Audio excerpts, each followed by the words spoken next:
Muy buenas noches. Vamos a estudiar peligros que en el presente afronta la Iglesia Adventista. Cosas que están tratando de penetrar en la Iglesia Adventista y de las cuales necesitamos cuidarnos. Esta noche vamos a enfocarnos mayormente en la experiencia de la adoración del becerro de oro en Éxodo el capítulo 32 y vamos a sustraer las lecciones para nuestra época. Ahora, quiero invitarles a que abran sus Biblias conmigo al libro de Primera de Corintios, el capítulo 10. Primera de Corintios, el capítulo 10. En este capítulo, el apóstol Pablo está repasando algunos eventos de la historia del pueblo de Israel antiguo.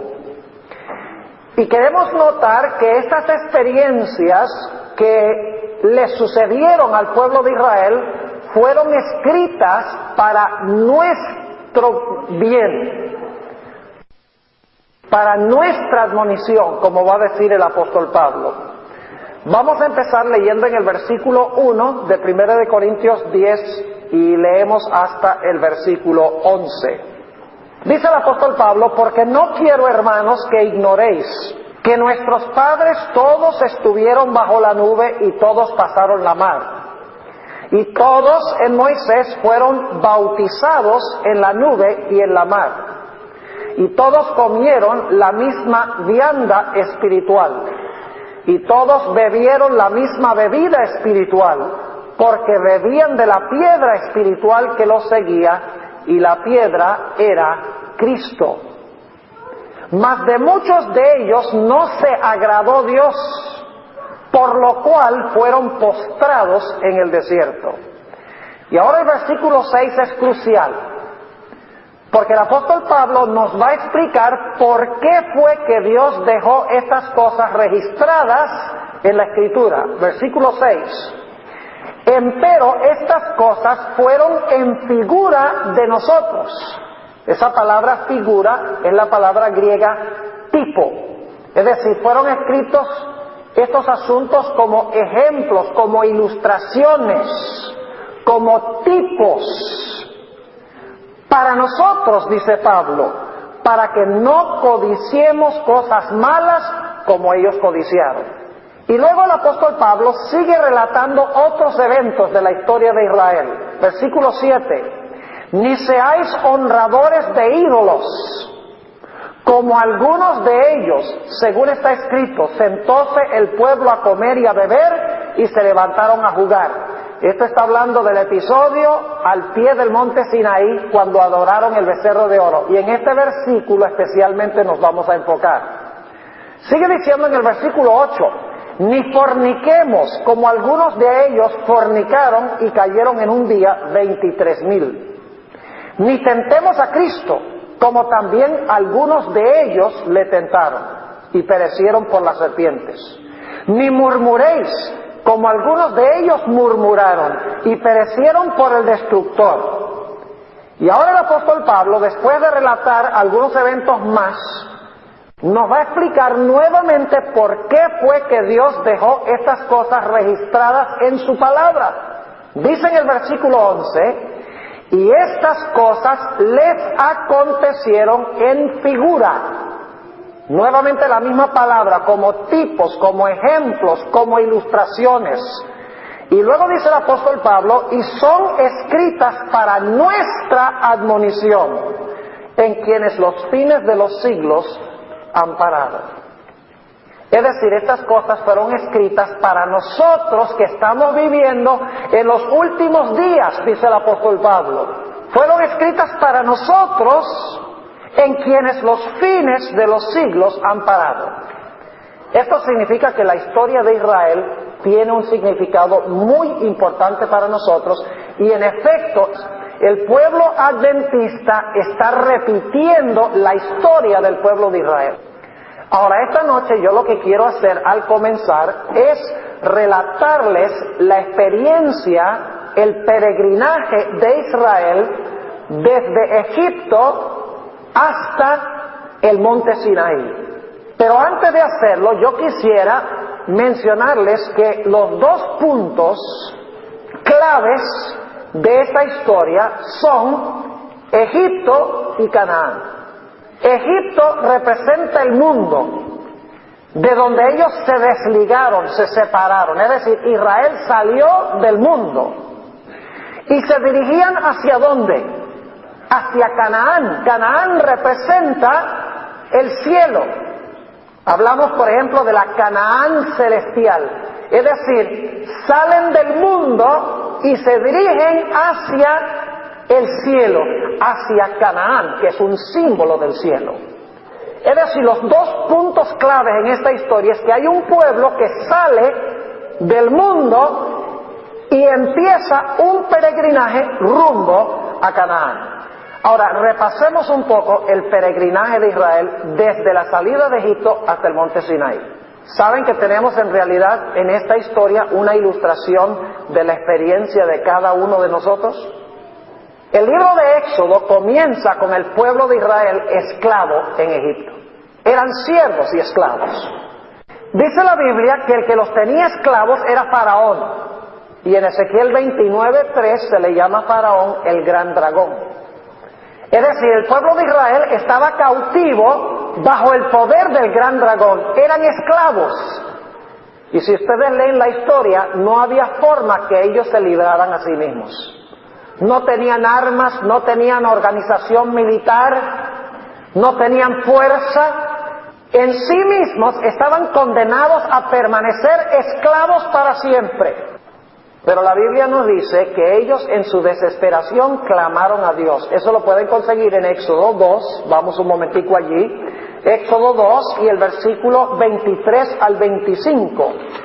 Éxodo, el capítulo 2 y el versículo 23 al 25 dice: y aconteció que después de muchos días murió el rey de Egipto, y los hijos de Israel suspiraron a causa de la servidumbre, y clamaron, y subió a Dios el clamor de ellos con motivo de su servidumbre, y oyó Dios el gemido de ellos, y acordóse de su pacto con Abraham, Isaac y Jacob, y miró Dios a los hijos de Israel y reconociólos Dios. Noten que aquí nos dice que Israel en su servidumbre, no pudiendo escaparse ellos por sus propias fuerzas de su servidumbre al gran dragón, nos dice aquí que lo único que podían hacer era suspirar, clamar y gemir a Dios para que Dios los libertara.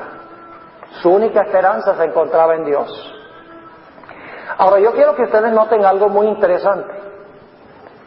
¿Se han dado cuenta al leer la historia de Israel que Dios no le dio a Israel los 10 mandamientos mientras estaban en Egipto? Primero los libró y luego les dio su ley. ¿Saben por qué? Porque en Egipto ellos eran siervos ¿de quién? De Faraón. Si Dios les hubiera pedido que ellos fueran siervos de Él también, entonces Israel hubiera tenido que servir a 2 señores. Y el mismo Jesús dijo, nadie puede servir a 2 señores.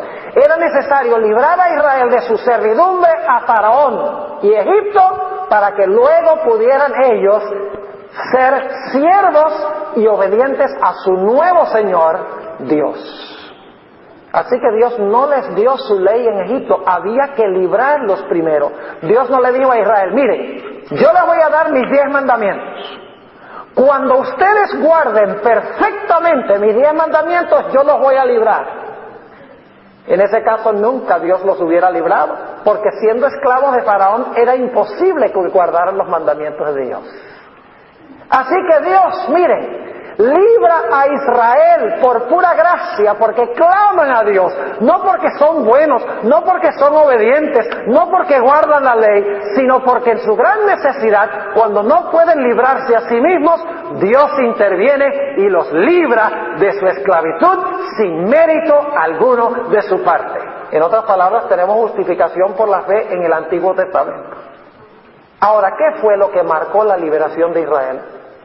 Dios le dio a Israel una ceremonia muy interesante para marcar el hecho de que ahora estaban desligándose de Faraón y estaban llegando a ser libres en el Señor. Esa ceremonia se conoce como la Pascua. Y en la Pascua el pueblo de Israel sacrificó un cordero. Y colocó la sangre del cordero en el dintel y en los postes de sus puertas. De esa manera, cuando el ángel veía la sangre, era un indicio de que ellos habían sido librados del poder de Faraón y de Egipto. Es decir, ellos fueron libertados de su servidumbre por la sangre del cordero. Pero ahora quiero que noten algo muy interesante. Después de que son librados por la sangre del cordero, la Biblia nos dice que van a las orillas del Mar Rojo. Y los viejos amos, que los habían tenido esclavos, dicen, no los vamos a soltar, y vienen tras ellos para tratar de recuperar su servicio. Y tal como leímos en 1 Corintios 10, nos dice la Biblia que el pueblo de Israel descendió a las aguas y fue bautizado en el Mar Rojo. ¿Se acuerdan? En 1 Corintios 10 dice que fueron bautizados en Moisés y en la mar. Ahora, la razón por la cual dice en Moisés es porque en el Antiguo Testamento Moisés es un símbolo de Cristo. Así como Moisés libró a el Israel literal de servidumbre literal en Egipto, de la misma manera Cristo Jesús nos libra al Israel espiritual de la servidumbre al pecado. Es decir, Moisés es un tipo, una ilustración, un símbolo de Jesús.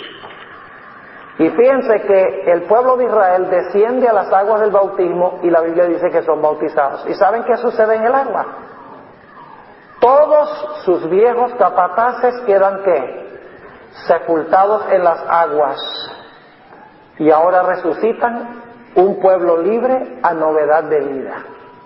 Y quiero preguntar, ¿qué hicieron ellos después de salir al otro lado cuando el viejo hombre, por así decirlo, fue enterrado en las aguas? Nos dice la Biblia que ellos ahora cantan. ¿Cantan qué cosa? El cántico de Moisés. ¿Creen ustedes que ellos cantaron de verdad? ¿Cantaron con emoción y con sentimiento? Claro, porque era el himno de su ¿qué? Era el himno de su experiencia. Ahora, ¿creen ustedes que una persona que no conoce la redención en Cristo puede cantar? Puede repetir las palabras del himno, pero no puede, si no ha sido redimido, si no ha experimentado la redención, no puede cantar el himno con el sentimiento y la emoción de alguien que fue esclavo y fue libertado por Cristo Jesús. Es decir, ahora cantan el himno de su liberación. Y entonces, quiero que noten que en este relato, en Éxodo el capítulo 16, Dios le da a Israel maná del cielo. En Éxodo 17 les da agua de la roca. Ahora, ustedes recuerdan que cuando el pueblo de Israel salió del Mar Rojo, todavía tenían un desierto que cruzar, ¿sí o no? No habían terminado su viaje. Ahora, si ustedes fueran a cruzar un desierto, ¿qué provisión harían? ¿Qué dos provisiones harían primero? Agua y ¿qué cosa? Y alimento. No es coincidencia de que después que son bautizados, sus viejos capataces son enterrados, salen a novedad de vida, cantan el himno de su liberación, luego Dios dice, ahora ustedes tienen un viaje que les falta por culminar y terminar, ahora yo les voy a dar pan del cielo y les voy a dar agua de la roca para que puedan llegar a Canaán, porque si no se van a morir. Ahora, yo no sé si ustedes han notado que todo este relato que he compartido con ustedes es en realidad una ilustración de nuestra propia experiencia. Nosotros también éramos esclavos. Esclavos del gran dragón Satanás, esclavos del pecado.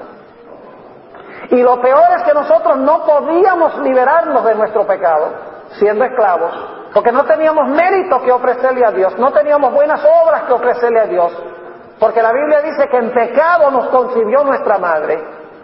Pero en nuestra desesperación, en algún momento de nuestra vida, clamamos a Dios, diciéndole a Dios, Señor, sálvame, porque voy a perecer.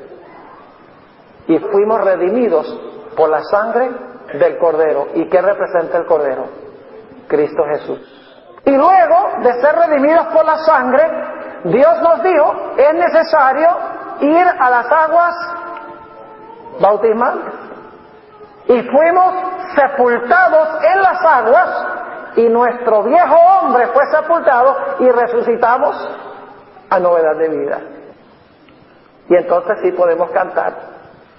A veces yo cuando veo que se está cantando un himno, como por ejemplo comprado con sangre por Cristo, que me puede dar perdón, solo de Jesús la sangre, y veo gente parada allí masticando chicle o distraídos mirando de un lado para otro y no están cantando, y digo, esta gente no ha experimentado lo que es la redención, porque cuando usted experimenta la redención, usted va a cantar con todas las fuerzas que tiene y le va a salir del corazón. Porque Israel cuando cantó le salió del corazón, porque era el cántico de su experiencia. Pero aún después de nuestro bautismo, aunque nuestro viejo hombre fue sepultado en las aguas, como dice Pablo en Romanos 6, y salimos a novedad de vida, ¿todavía tenemos un desierto que cruzar? Claro que sí. Todavía no hemos entrado en Canaán después del bautismo. ¿Y qué nos da Dios para que podamos estar fuertes en el viaje y finalmente llegar? Nos da maná. ¿Y qué representa el maná? La palabra de Dios. Y nos da agua. ¿Qué representa el agua? El Espíritu Santo. Porque dice el apóstol Pablo en 1 Corintios 12:13, dice, nos ha dado a beber de un mismo Espíritu. Es decir, el agua es el Espíritu Santo y el pan representa la palabra de Dios. Y al asimilar eso, mantenemos la fuerza para llegar a Canaán. Ahora, quiero llegar ahora a un momento muy importante en la historia de Israel. El pueblo ha sido librado por la sangre del Cordero, sin mérito alguno. Dios no les ha dicho, obedezca mi ley y yo los libro. Los ha librado porque clamaron a Dios. Librados por pura gracia. Han sido bautizados en las aguas, su vieja vida sepultada, han resucitado en novedad de vida, han cantado el himno de su liberación. Dios les ha dado pan del cielo y agua de la roca, y ahora Dios quiere entrar en un pacto con Israel. ¿Saben ustedes que todavía ellos no eran oficialmente el pueblo de Dios? ¿Sabe cuándo llegaron a ser oficialmente el pueblo de Dios? Cuando llegaron al monte Sinaí. Si ustedes leen Éxodo, el capítulo 19, vamos allí a Éxodo el capítulo 19, ahí es que Dios va a descender sobre el monte Sinaí para revelar su santa ley. Ahora escuchen bien. Ahora entra en perspectiva, ¿qué cosa? La ley de Dios. Los primeros 18 capítulos no ha entrado en perspectiva la ley. Pero ahora va a entrar en perspectiva la ley. Porque Dios le va a decir a Israel, y en un momento lo vamos a leer, Dios le va a decir a Israel, miren, ustedes clamaron a mí, yo los libré. No porque obedecieron mi ley, sino por pura gracia. Pero Dios les va a decir ahora, si ustedes me aman por lo que yo los libré, guarden mis mandamientos. Es decir, la observancia de los mandamientos es una respuesta de amor a Dios. Dios le dice, ya ustedes no son esclavos de Faraón, ya no son esclavos del pecado, ya han sido bautizados, enterraron eso en las aguas, salieron a nueva vida, cantaron inclusive el himno de su liberación. Así que ahora ustedes están libres del antiguo amo y ahora yo soy el amo de ustedes, ahora me pueden servir a mí. Israel dice, ¿y cómo te servimos? Dios dice, ahora te voy a decir, te voy a dar 10 mandamientos sencillos y eso es lo que tu nuevo amo espera de ti. Fíjense que Dios da los mandamientos después de la redención. Primero salva por su gracia y luego da su ley. ¿Están entendiendo? Ahora Israel llega al Sinaí y Dios dice, mire, yo los libré por gracia, ahora yo quiero que ustedes sean mi pueblo. Yo voy a hacer un pacto con ustedes. Yo quiero que ustedes sean exclusivamente míos. Que yo sea el Dios de ustedes y ustedes sean mi pueblo. En la Biblia aparece muchas veces esa fórmula. Yo seré el Dios de ellos y ellos serán mi pueblo. Es terminología del pacto. Dios ahora dice, ya no tienen amo a Faraón, ahora me van a tener a mí como amo. Y Dios en Éxodo 19 quiere hacer un pacto. Vamos a leer Éxodo 19 y el versículo 3. Y Moisés subió a Dios. Y Jehová lo llamó desde el monte diciendo, así dirás a la casa de Jacob y denunciarás a los hijos de Israel. Vosotros visteis lo que hice a los egipcios y cómo os tomé sobre alas de águilas y os he traído a mí. Es decir, Dios dice, ustedes se dieron cuenta cómo yo los libré. ¿Cómo ahora ustedes son míos? Y ahora Dios les va a lanzar el desafío de que ellos respondan a lo que Él ha hecho. Versículo 5. Ahora pues, si diereis oído a mi voz y guardareis mi pacto, ¿qué es el pacto de Jehová? ¿Qué es el pacto? La ley. Por eso los 10 mandamientos se conocen como las tablas del pacto. O sea, Dios dice, si ustedes oyen mi voz y guardan mi pacto, es decir, mis mandamientos, vosotros seréis mi especial tesoro sobre todos los pueblos, porque mía es toda la tierra. Amén. Dios dice, yo quiero ahora que ustedes sean exclusivamente mi pueblo, porque ya no son de Faraón, son míos. ¿Y cómo responde el pueblo al pacto que Dios quiere hacer? Versículo 8. Y todo el pueblo respondió a una y dijeron, todo lo que Jehová ha dicho, haremos. Y Moisés refirió las palabras del pueblo ¿a quién? A Jehová. ¿Qué se ha consumado aquí? El pacto. Dios ha dicho, yo quiero ser el Dios de ustedes. Y el pueblo dice, nosotros queremos ser pueblo tuyo.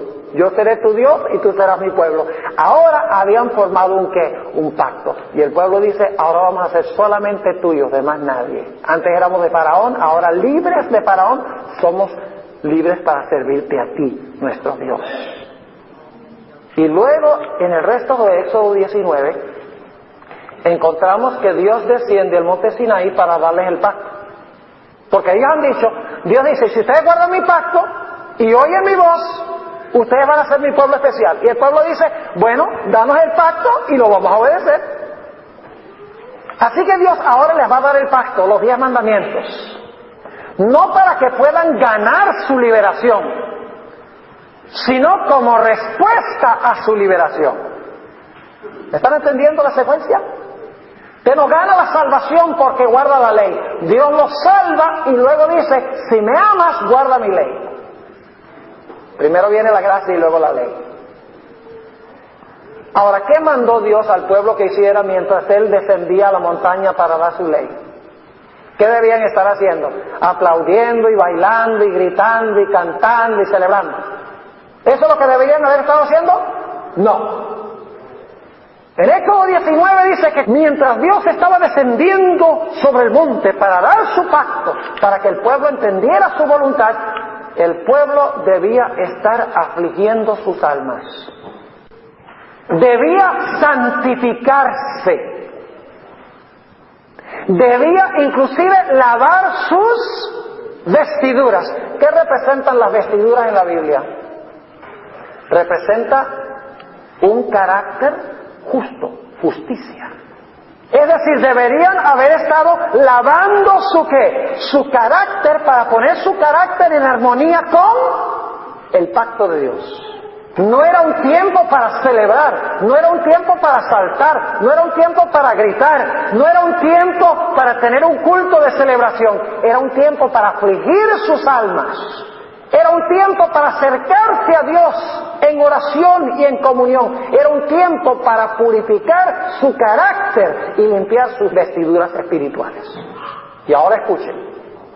Dios desciende sobre la montaña habiéndole dicho a Israel, ahora ustedes son míos, yo quiero que ustedes preparen su corazón para el pacto que yo les voy a dar. Y en Éxodo 20 Dios da su pacto. ¿Cómo comienzan los 10 mandamientos?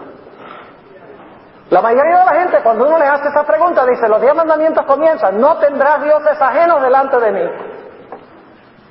Pero los 10 mandamientos tienen un prólogo o una introducción que da la motivación por la cual se debe guardar la ley. Dice allí, y ahora escuchen cuidadosamente las palabras porque vamos a volver a ellas, Éxodo 21, y habló Dios todas estas palabras diciendo, yo soy Jehová tu Dios, que te saqué de la tierra de Egipto de casa de siervos. ¿Quién sacó al pueblo de Israel de Egipto? Según estos versículos, ¿quién? Dios. Y ahora piensen, Dios dice, yo los saqué a ustedes de Egipto. Ustedes no podían librarse. Ni siquiera eran capaces de guardar mi ley, siendo esclavos de Faraón. No podían.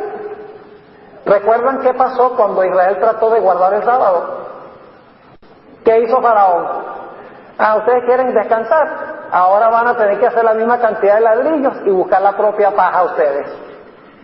Imposible guardar el sábado en Egipto, siendo esclavos de Faraón. Tenían que ser libres para poder guardar el sábado de Jehová, porque tenían que ser ahora siervos de Jehová.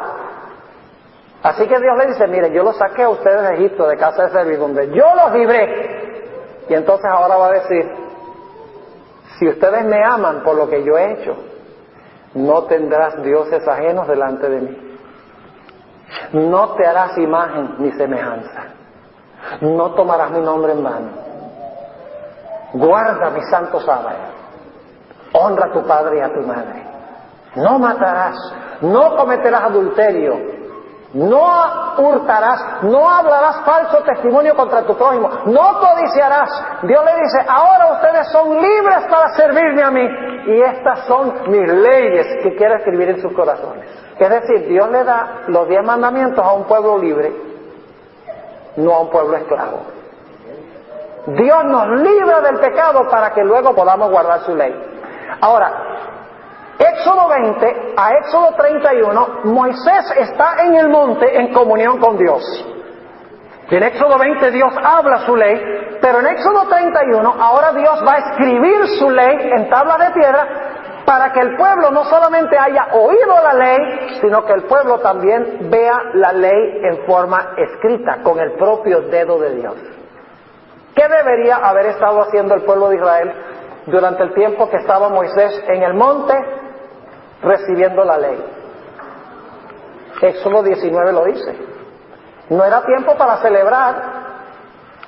El tiempo de celebrar era cuando entraran a Canaán. Era tiempo de afligir sus almas, de lavar sus vestiduras, de santificar sus vidas. Porque Dios iba a venir a entregar su santa ley. Ahora vamos a Éxodo 31 y vamos a leer el versículo 18. Éxodo 31 y el versículo 18. Dice aquí, y dio a Moisés, como acabó de hablar con él en el monte de Sinaí, 2 tablas del testimonio, tablas de piedra escritas ¿con qué? Con el dedo de Dios. Ahora yo pregunto, el pueblo, en vez de estar afligiendo sus almas, y en vez de estar limpiando sus caracteres, y en vez de estar santificando sus vidas, mientras Moisés traía el pacto de Dios en las tablas de la ley, pacto escrito con el propio dedo de Dios, ¿qué empieza a hacer el pueblo? En vez de afligirse, ahora tiene un culto de celebración. Y ahora hemos llegado al punto que yo quiero recalcar en nuestro estudio de esta noche. ¿Recuerdan que Pablo mencionó esto en 1 Corintios, el capítulo 10? Debe ser importante si San Pablo lo mencionó y dijo que fue escrito para nosotros en quienes han parado los fines de los siglos. Debe ser crucial para nosotros. Pablo dice, estas cosas fueron escritas para que no caigamos en lo mismo. Pregunto, ¿es posible que el pueblo redimido de Dios caiga en los mismos errores que Israel? Nosotros somos el Israel espiritual. Y la sierva del Señor dice que estamos cruzando el mismo camino que el Israel literal. Ahora, en vez de afligir sus almas y en vez de santificar sus vidas, en vez de limpiar las vestiduras de su carácter, el pueblo decide que no es tiempo de afligirse, es tiempo de celebrar. Noten Éxodo 32 y el versículo 1. Mas viendo el pueblo que Moisés tardaba en descender del monte, o sea que había una demora en la venida de Moisés. Interesante. ¿Ha habido una demora en la venida de Jesús? ¿Del cielo, sí o no? Claro que sí. Dice, allegóse entonces a Aarón y dijéronle, levántate, haznos dioses. Y cuando dicen dioses, debo aclararles que la palabra hebrea que se usa aquí, que traduce dioses, que es la palabra Elohim, la misma palabra que aparece en Génesis 1:1, donde dice, en el principio creó Dios los cielos y la tierra. Esa es la misma palabrita aquí. En vez de traducirse dioses, sería apropiado traducir Dios, porque vamos a encontrar, escuchen bien, que el mayor problema en Éxodo 32 es que ellos estaban profesando adorar al verdadero Dios, pero con un falso servicio de adoración. Es decir, se debe traducir, levántate, haznos Dios que vaya delante de nosotros. Y ahora escuchen esto, porque este Moisés, oyen las palabras despectivas, dicen, este Moisés, aquel varón que nos sacó de la tierra de Egipto, no sabemos qué le ha acontecido. ¿Quién lo sacó de Egipto? ¿Qué dice el pueblo? Dice, Moisés nos sacó. Dios dice, así es la cosa. Está bien, esa la voy a anotar. Moisés tarda su venida. Y mientras tarda su venida, el pueblo cae en apostasía. Y quiere adorar a Dios, al Dios verdadero, con métodos falsos. Ahora alguno estará diciendo, bueno, pastor, pero ¿cómo sabemos que ellos estaban profesando adorar al verdadero Dios, pero con un estilo de adoración falso? A eso vamos. Dicho sea de paso, ¿saben ustedes quiénes fueron los que iniciaron esta apostasía? Un grupo que salió de Egipto con Israel que se llamaba la multitud mixta. ¿Saben quiénes eran la multitud mixta? Eran israelitas que se habían casado con los egipcios, que salieron con Israel de Egipto, pero cuyos corazones estaban todavía en Egipto. Es decir, era gente no convertida. Note lo que dice la sierva del Señor en Patriarcas y Profetas, página 433. Declara lo siguiente: la multitud mixta que acompañaba a los israelitas desde Egipto daba continuamente origen a dificultades y tentaciones. Los que la componían decían haber renunciado a la idolatría y profesaban adorar al Dios verdadero. Noten, ¿profesaban adorar a quién? Al Dios verdadero. Pero su educación y disciplina anteriores habían moldeado sus hábitos y sus caracteres, de modo que en mayor o menor medida estaban corrompidos con la idolatría y la irreverencia hacia Dios. Ellos eran los que más a menudo suscitaban contiendas, eran los primeros en quejarse y corrompían el campamento con sus prácticas idólatras y sus murmuraciones contra Dios. Pregunto, ¿el pueblo de Israel de hoy tiene una multitud mixta?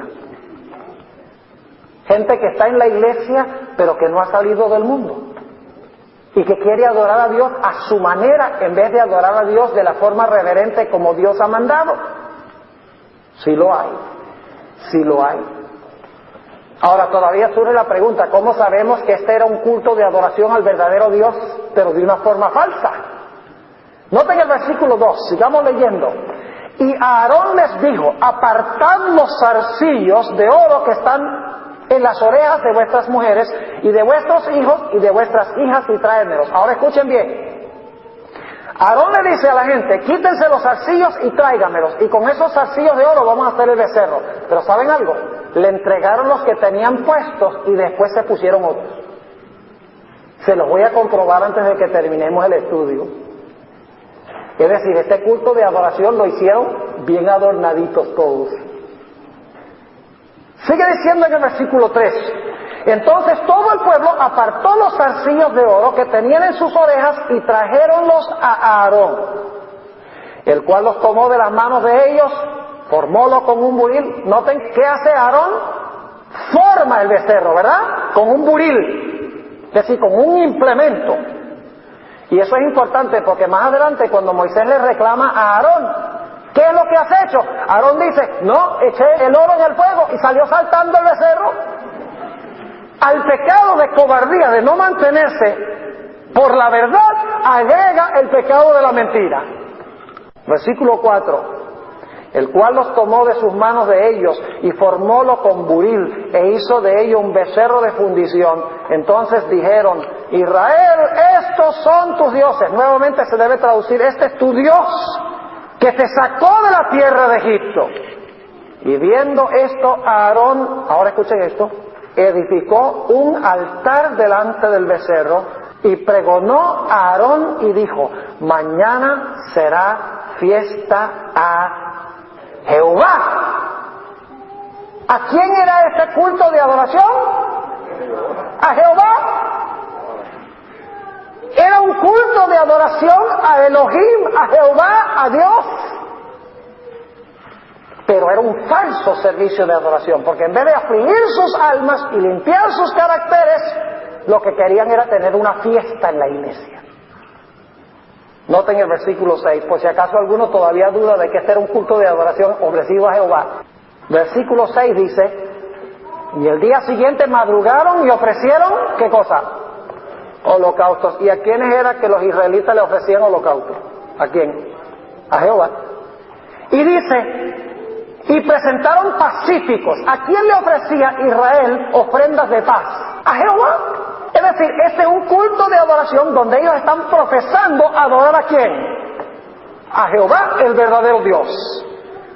Y dice: y sentóse el pueblo a comer y a beber, y levantáronse a regocijarse. Permítanme leerles una cita del Espíritu de Profecía que corrobora lo que hemos visto aquí, que este era un culto de adoración ofrecido a Jehová. Es decir, ellos estaban haciendo el becerro y el becerro representaba al verdadero Dios. Ellos no estaban adorando falsos dioses, en el sentido técnico de la palabra. Ellos en sus mentes estaban adorando al verdadero Dios. Ahora noten lo que dice la sierva de Dios en el Comentario Bíblico Adventista, tomo 1, página 1109. Dice la sierva del Señor: el resultado de su murmuración e incredulidad fue que Aarón les hizo un becerro de oro para representar a Dios. Y esa palabra Dios está con mayúscula inicial. Y siempre que la sierva de Dios escribe Dios con mayúscula, está hablando del verdadero Dios. Es decir, lo que está diciendo la sierva de Dios es que el resultado de su murmuración e incredulidad fue que Aarón les hizo un becerro de oro para representar a Dios. En la mente de ellos, esto representaba al verdadero Dios, con mayúscula. Sigue diciendo la sierva del Señor: él proclamó que este ídolo era Dios. Otra vez Dios con mayúscula. Y luego aclara la hermana White y dice: y así se suscitó gran entusiasmo sobre este falso Dios con minúscula. Era un falso Dios, aunque ellos estaban profesando adorar ¿a quién? Al verdadero Dios. Y el problema era mayormente su estilo de adoración, no el objeto de su adoración. Es decir, el objeto de su adoración era ¿quién? Jehová, pero su forma de adorar era falsa. Yo pregunto, en los últimos días el mundo cristiano va a profesar adorar el verdadero Dios, ¿sí o no? ¿Todos los cristianos profesan adorar al verdadero Dios? ¿Será posible que el mundo cristiano profesa adorar al verdadero Dios mientras que al mismo tiempo adora a Dios de una forma equivocada?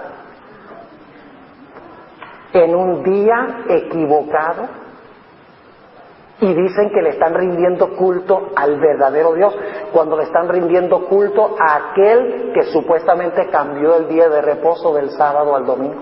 ¿Están conmigo o no están conmigo? Ahora sigamos la historia en Éxodo, el capítulo 32 y el versículo 7. Fíjense ahora lo que viene interesante. Entonces Jehová dijo a Moisés: anda, desciende, porque tu pueblo que sacaste de la tierra de Egipto se ha corrompido. ¿Hay algún cambio aquí? ¿Qué dijo Dios en Éxodo 20 y el versículo 1 y 2? Dice: yo soy Jehová tu Dios, que te saqué de la tierra de Egipto, de casa de siervos. ¿Y qué dijo el pueblo en Éxodo 32? Cuando Dios se demoró en venir: Como hoy Cristo se ha demorado en su venida y los cristianos piensan que es tiempo de celebrar, cuando es tiempo de afligir el alma y poner la vida en armonía con la ley de Dios, porque estamos en la hora del juicio. ¿Qué dijo el pueblo? Dijo, este Moisés, aquel varón que nos sacó. ¿Y qué está haciendo Dios? Dios dice, así es la cosa, esa se la voy a anotar. Entonces ahora Dios le dice, tu pueblo que tú sacaste de la tierra de Egipto se ha corrompido. Es decir, Dios está diciendo, este ya no es mi pueblo. El pacto ha sido ¿qué? Anulado. Permítanme leerles unas citas interesantísimas del libro Patriarcas y Profetas sobre esto. Patriarcas y Profetas 328. Dice, el pacto de Dios con su pueblo había sido anulado. Por eso Dios dice, este ya no es mi pueblo, tú lo sacaste, es tu pueblo, llévalos a Canaán. Entonces, ¿considera Dios muy serio el asunto de la falsa adoración? ¿Estilo de adoración falso? ¿Cómo no? En la página 329 de Patriarcas y Profetas, la señora White dice, Dios había dado a entender que rechazaba a su pueblo. Ahora, esa no es una buena traducción. Ustedes saben que el Espíritu de Profecía fue escrito en inglés. Lo tradujeron aquí, que Dios había dado a entender que rechazaba a su pueblo. La palabra en inglés es la palabra disowned. Disowned. ¿Qué significa own? Poseer o pertenecer. Disown significa que Dios declaró, este pueblo ya no me pertenece. ¿Qué habían hecho? Practicando falsa adoración, teniendo este falso servicio de adoración, y vamos a ver un poquito más adelante otras características de este servicio de adoración que estaban celebrando. Al hacer esto, ellos en realidad anularon el pacto con Jehová y ya no eran el pueblo de Jehová. Dice la sierva del Señor en la página 329 de Patriarcas y Profetas, hablando de Israel, dice, sus pecados ya les habían hecho perder el favor de Dios y la justicia exigía su destrucción. Y una última cita en Patriarcas y Profetas, página 334, la sierva del Señor dice, los israelitas eran culpables de haber traicionado a un rey que los había colmado de beneficios y cuya autoridad se habían comprometido voluntariamente a obedecer. Dios le dice a Moisés, este ya no es mi pueblo. Ahora noten el versículo 11 del capítulo 32. Entonces Moisés oró a la faz de Jehová su Dios y dijo, oh Jehová, ¿por qué se encenderá tu furor en tu pueblo que tú sacaste de la tierra de Egipto con gran fortaleza y con mano fuerte? Moisés está diciendo, no me eches encima este pueblo a mí. Este pueblo no es mío, es tuyo. Tú lo sacaste, es tu responsabilidad. Ven como Dios y Moisés están jugando ping-pong y la pelota es el pueblo. Moisés dice, mío no es, Dios dice, tampoco mío. Porque en su falso servicio de adoración habían quebrantado el pacto con Dios. ¿Cuán importante es adorar a Dios como Dios ha mandado? Tiene que ver con si continuamos siendo el pueblo de Dios o no. Ahora quiero ir un poquito más adelante en este capítulo. Moisés intercede delante de Jehová y Jehová decide perdonar al pueblo por la intercesión de Moisés. Pero cuando Moisés desciende del monte, no puede creer lo que está viendo. Vamos a leerlo en el versículo 15. Y volvióse Moisés y descendió del monte trayendo en su mano las dos tablas del testimonio, las tablas escritas por ambos lados. De una parte y de la otra parte estaban escritas, y las tablas eran obra de Dios, y la escritura era escritura de Dios grabada sobre las tablas. Y ahora escuchen esto. Y oyendo Josué el clamor del pueblo, ¿qué estaban haciendo en el servicio de adoración? Estaban gritando. Eso no es todo. Dijo a Moisés, alarido de pelea hay en el campo. Semejante escándalo que se pensaba que había una guerra en el campamento. Qué servicio de adoración tan irreverente. Todo el mundo gritando a voz en cuello. Versículo 18. Y él respondió: no es eco de algazara de fuertes, ni eco de alarido de placos. ¿Algazara de qué? De cantar oigo yo. ¿Qué estaban haciendo? No solo estaban gritando, sino que estaban ¿qué? Cantando con toda la fuerza. No solo estaban cantando, estaban haciendo otra cosa. Versículo 19. Y aconteció que como llegó él al campo y vio el becerro y las que estaban bailando en el servicio de adoración. ¿Cómo estaban adorando a Dios? Gritando, cantando a voz en cuello, bailando. Y Dios dice: esa no es la forma como se me adora. En Patriarcas y Profetas, página 331, la sierva del Señor dice, en cuanto a este momento cuando Moisés desciende del monte, dice: al acercarse más al campamento, vieron al pueblo que gritaba y bailaba alrededor de su ídolo. Era una escena de libertinaje pagano, una imitación de las fiestas idólatras de Egipto, pero cuán distinta era del solemne y reverente culto a Dios. El alboroto en el servicio de adoración no es la forma en que se adora a Dios. En el culto de adoración venimos nosotros a afligir nuestras almas y a buscar a Dios y a arrepentirnos del pecado y a buscar la gracia del Señor. Ahora quiero que noten lo que sucede en el versículo 19, la última parte. Dice: y arrojó Moisés las tablas de sus manos y quebrólas al pie del monte. Y tomó el becerro que habían hecho y quemólo en el fuego y moliólo hasta reducirlo a polvo, que esparció sobre las aguas, y diólo a beber a los hijos de Israel. Y ahora escuchen, viene a hablar Moisés con Aarón. ¿Saben ustedes qué clase de líder era Aarón? Se dejaba llevar por los deseos del pueblo. ¿Saben algo, hermanos y hermanas? A veces se tiene música en la iglesia que la hermandad sabe que no es apropiada para la iglesia. Música que tiene letra cristiana, pero música mundana. Que si usted está afuera y no puede oír la letra y oye la música, es idéntica a la que se toca en los salones de baile. Y el pueblo, muchos saben que está mal, pero nadie tiene la valentía de pararse y decir: esto está mal. Y muchos ministros no son capaces de pararse y decir: esto está mal. Así fue Aarón. Lo que el pueblo quería, eso era lo que le daba. ¿Y saben algo? El pueblo decía: a nosotros a Aarón sí lo queremos. Aarón es bueno, es bonachón. Él hace lo que nosotros queremos. Pero ese Moisés, ese es un estricto. Ese es justiciero. Ese impone la ley. Qué bueno es tener a Aarón, que nos habla del amor de Dios y la gracia de Dios y nos deja adorar como nosotros queramos. Así que Dios viene y le habla a Aarón. Dicho sea de paso, déjenme contarles una pequeña experiencia de mi iglesia. La iglesia que yo pastoreo en Fresno, California, es una iglesia que tiene 1,200 miembros. Es una iglesia americana, una iglesia gringa. Si ustedes van a esa iglesia, ustedes van a ir a un culto adventista. Les invito para que vengan.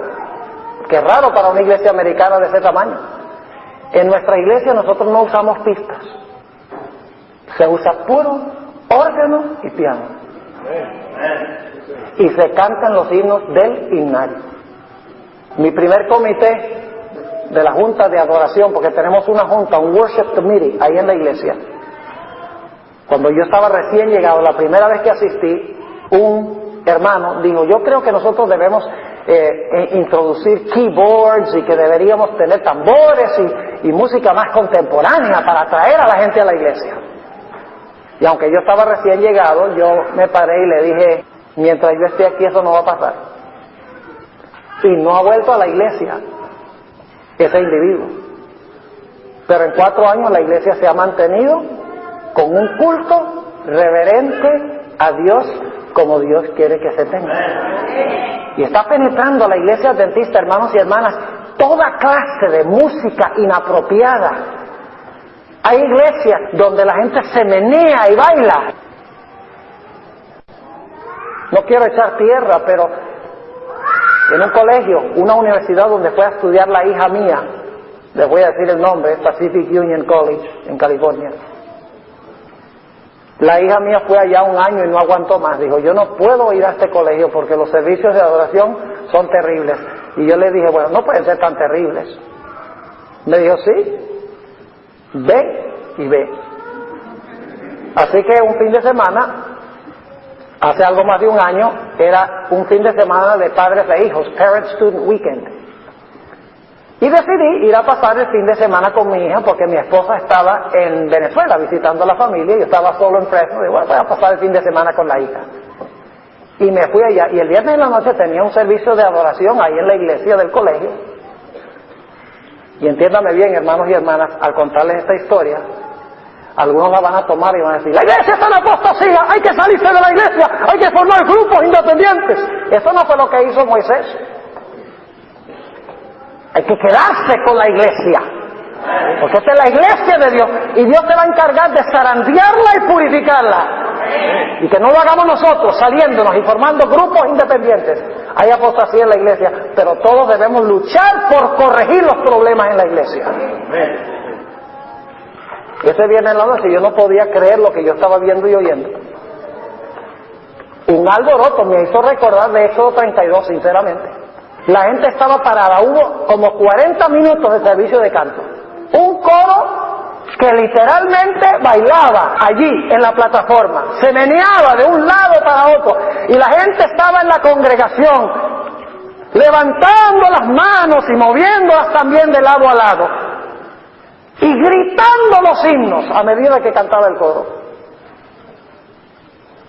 Y en la plataforma tambores, panderetas. A mí me parecía que yo estaba en un culto pentecostal. Ahora, yo no tengo nada personal contra los pentecostales. Yo amo a los hermanos pentecostales.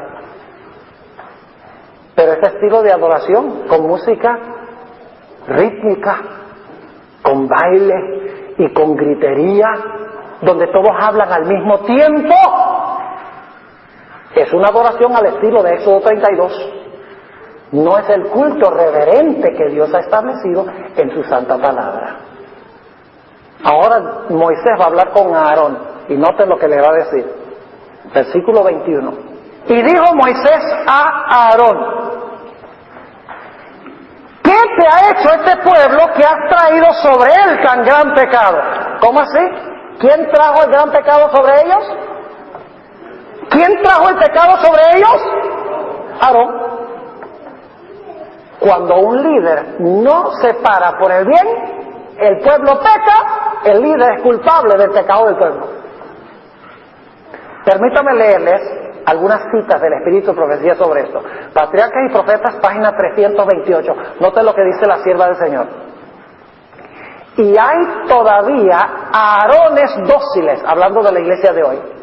Lamentablemente esa traducción, como yo puedo leer el Espíritu de Profecía en inglés, yo chequeo la traducción con el inglés y no es una buena traducción dóciles, porque dócil es algo así pacífico. En realidad la palabra en inglés es la palabra pliant. La palabra pliant, para aquellos que entienden inglés, significa bending easily, flexible, easily influenced, yielding, changing easily to fit different conditions. O sea, dejarse moldear e influenciar por lo que quieren otros. Esa es la palabra que usa la hermana White. Dice, hay todavía Aarones dóciles que, mientras desempeñan cargos de autoridad en la iglesia, ceden a los deseos de los miembros no consagrados y así los incitan al pecado. ¿Sabe lo que debería haber hecho Aarón? Debería haber dicho, lo que ustedes están pidiendo está mal y no lo vamos a hacer. Pero tenía miedo. del clamor del pueblo, y al ceder al pueblo llevó al pueblo a pecar. ¿Saben ustedes que la sierva de Dios dice que hubo un remanente fiel que protestó?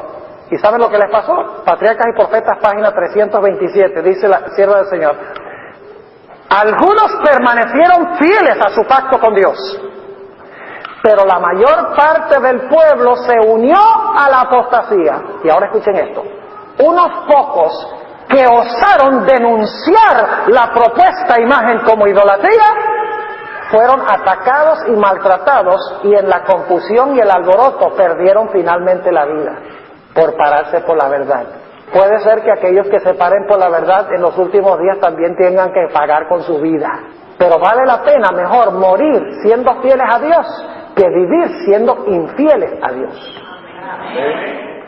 En otra cita sobre Aarón, en la página 333 de Patriarcas y Profetas, la sierva del Señor dice, escuchen esto: de todos los pecados que Dios castigará, ninguno es más grave ante sus ojos que el de aquellos que animan a otros a cometer el mal.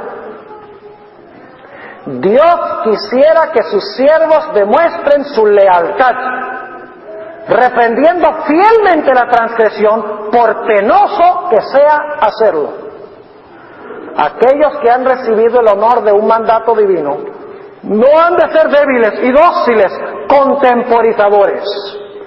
No han de perseguir la exaltación propia ni evitar los deberes desagradables, sino que deben realizar la obra de Dios con una fidelidad inflexible. En una última cita, en Testimonios para la Iglesia, tomo 4, páginas 514 y 515, esta es la más importante, dice la sierva de Dios: por temor a ofender al pueblo guardó silencio. ¿Por qué guardó silencio? ¿Por temor a qué? Por temor a ofender al pueblo. Sigue diciendo: no se paró audazmente en favor de Dios, sino que para complacer al pueblo hizo un becerro de oro. Parecía adormecido ante el incipiente peligro. Aarón podría haber coartado la primera palabra rebelde, pero temía tanto ofender al pueblo que aparentemente se unió con ellos y finalmente lo persuadieron que hiciera un becerro de oro para ellos adorarlo. Ahora imagínense, viene Moisés para hablar con Aarón. Vamos a leer el relato como se encuentra en la Biblia, versículo 21. Y dijo Moisés a Aarón: ¿qué te ha hecho este pueblo que has traído sobre él tan grande pecado? Y respondió Aarón: no se enoje mi señor, tú conoces el pueblo que es inclinado a mal. Es decir, la culpa de esta cosa no la tengo yo, la tiene ¿qué? El pueblo. Porque me dijeron: haznos dioses que vayan delante de nosotros, que a este Moisés, el varón que nos sacó de la tierra de Egipto, no sabemos qué le haya acontecido. Y ahora escuchen esto: y yo les respondí: quien tiene oro, apartadlo. Y diéronmelo y echélo en el fuego y salió este becerro. A la falta de columna vertebral ahora le añade mentira. Y luego viene el castigo. Ahora quiero concluir la exposición de Éxodo 33 con un punto muy importante. Ustedes notan que hasta este punto, a pesar de que Moisés ha intercedido con Dios y Dios ha escogido perdonar el pecado del pueblo, Dios todavía está diciendo: este pueblo no es mío. Lo vamos a ver en un momento. Y este punto que voy a trazar ahora es crucial. Recuerden que yo les dije que ellos se quitaron las joyas y se pusieron otras. ¿Recuerdan que les mencioné eso? Y que cuando estaban en este servicio de adoración estaban todos bien adornaditos con sus prendas. Ahora se lo voy a comprobar. ¿Y saben cómo reanudaron ellos y renovaron el pacto con Dios de tal manera que Dios nuevamente los aceptara en pacto? Vamos a Éxodo 33:1. Y Jehová dijo a Moisés: ve, sube de aquí, tú y el pueblo que sacaste de la tierra de Egipto. ¿Qué está diciendo Dios? Está diciendo: este pueblo no es mío, es el que tú sacaste. Todavía Dios está diciendo: este es tu pueblo, no mío. Ahora sigue diciendo: y Jehová dijo a Moisés: ve, sube de aquí, tú y el pueblo que sacaste de la tierra de Egipto, a la tierra de la cual juré a Abraham, Isaac y Jacob, diciendo, a tu simiente la daré.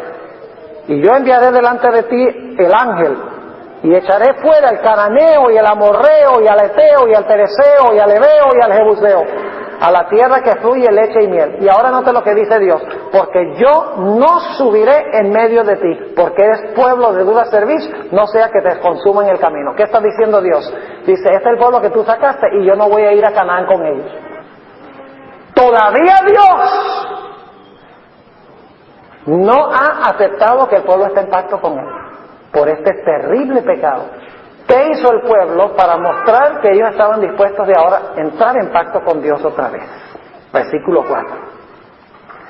Y oyendo el pueblo esta sensible palabra, que Dios no iba a ir con ellos, vistieron luto y ninguno se puso sus atavíos. ¿Saben? Esa palabra atavíos significa ¿qué cosa? Sus prendas. Ninguno se puso sus ¿qué? Prendas. Y alguno dirá, bueno, ahí dice que no se las pusieron. Usted, pastor, dijo que las tenían puestas. Sigamos leyendo. Versículo 5. ¿Por qué se quitaron las prendas? Versículo 5. Pues Jehová dijo a Moisés, di a los hijos de Israel, vosotros sois pueblo de dura cerviz. En un momento subiré en medio de ti y te consumiré. Quítate pues ahora tus atavíos. ¿Por qué se quitaron los atavíos? ¿Por qué se quitaron las prendas? Porque Dios les mandó que se quitaran las prendas.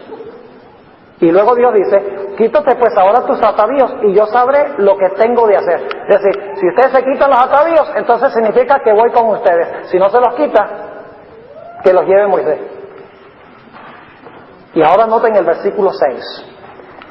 Entonces los hijos de Israel, ¿sé qué? ¿Qué significa eso, despojarse? Entonces si se despojaron los tenían puestos. ¿Sí o no? Dice, entonces los hijos de Israel se despojaron de sus ¿qué? De sus atavíos desde el monte Horeb. Es decir, del monte Sinaí, ¿qué hicieron? Se quitaron sus joyas y no se las volvieron a poner. ¿Qué tal el Israel de hoy?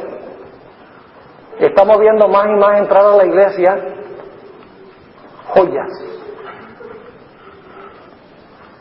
Y Dios dice, si tú quieres tener la seguridad de que yo soy tu Dios y tú eres mi pueblo y que yo te voy a llevar a Canaán, despójate de tus prendas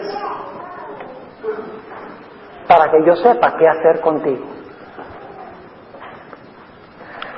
Ahora, hermanos y hermanas, yo quiero concluir compartiendo con ustedes algo de crucial importancia. En el año 1900, en la conferencia de Indiana, aquí en los Estados Unidos, se levantó un movimiento conocido como el movimiento de la carne santa. Entre los que aceptaron esta nueva teología, esta nueva doctrina, estaba el presidente de la asociación y el evangelista de la asociación, y muchos miembros de las iglesias. En ese año se celebró en la ciudad de Muncie, Indiana, un campestre. Y la hermana White describe lo que pasó en ese campestre. Y quiero compartir con ustedes la descripción que ella da. Dice ella lo siguiente. Esto está en Mensajes Selectos, tomo 2, la página 41. Dice ella, es imposible estimar en demasía la obra que el Señor quiere llevar a cabo mediante los que se consideran vasos o instrumentos suyos para poner en acción sus pensamientos y propósitos. Y ahora escuchen lo que dice. Esas mismas cosas que habéis explicado que ocurrían en Indiana, el Señor me ha mostrado que volverían a ocurrir justamente antes de la terminación del tiempo de gracia. Ahora, ¿qué estaba pasando ahí en el campestre de Indiana? Ella sigue describiendo. Dice, se manifestará toda clase de cosas extrañas. Habrá vocerío. En realidad, la palabra en inglés es gritería. Habrá gritería, acompañado de tambores, música y danza. Y está hablando de nuestros campestres. Dice, el juicio de algunos seres racionales quedará confundido de tal manera que no podrán confiar en él para realizar decisiones correctas. Y a esto consideran como la actuación del Espíritu Santo. Sigue diciendo, ahora escuchen esto, el Espíritu Santo nunca se manifiesta en esa forma, mediante ese ruido desconcertante. Esto constituye una invención de Satanás para ocultar sus ingeniosos métodos destinados a tornar ineficaz la pura, sincera, elevadora, ennoblecedora y santificadora verdad para este tiempo. Y luego dice ella, es mejor no mezclar nunca el culto de Dios con música que utilizar instrumentos musicales para realizar la obra que en enero pasado se me mostró que tendría lugar en nuestras reuniones de reavivamiento. ¿Dónde iba a pasar esto? En nuestras reuniones de reavivamiento. Sigue diciendo ella, la verdad para este tiempo no necesita nada de eso para convertir a las almas. El ruido desconcertante aturde los sentidos y desnaturaliza aquello que, si se condujera en la forma de vida, constituiría una bendición. El influjo de los instrumentos satánicos se une con el estrépito y la gritería, con lo cual resulta un carnaval, y a esto se le denomina la obra del Espíritu Santo. Termino con una cita que encontramos registrada en el libro Maranata, página 198. Dice la sierva del Señor allí, no está distante el tiempo cuando la prueba vendrá a cada alma. Se procurará imponernos la marca de la bestia. Los que hayan cedido paso a paso a las exigencias mundanales y se hayan conformado a las costumbres del mundo, no lo encontrarán difícil ceder a las autoridades antes que someterse al ridículo, los insultos, las amenazas de encarcelamiento y la muerte. La contienda será entre los mandamientos de Dios y los mandamientos de los hombres. En este tiempo el oro será separado de la escoria en la iglesia. La verdadera piedad se distinguirá claramente de la apariencia y del oropel. Más de una estrella que hemos admirado por su brillo se apagará entonces en tinieblas. Como una nube el tamo será llevado por el viento, aun en lugares donde vemos solo eras de rico trigo. Todos los que llevan los ornamentos del santuario, es decir, que están bien por fuera, pero no están vestidos de la justicia de Cristo, es decir, no tienen a Cristo en su vida, aparecerán en la vergüenza de su desnudez.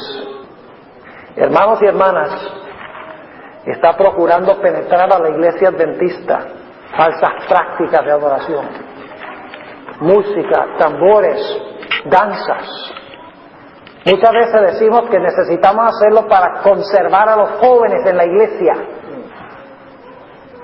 Yo quiero decirles algo, la experiencia en mi propia iglesia.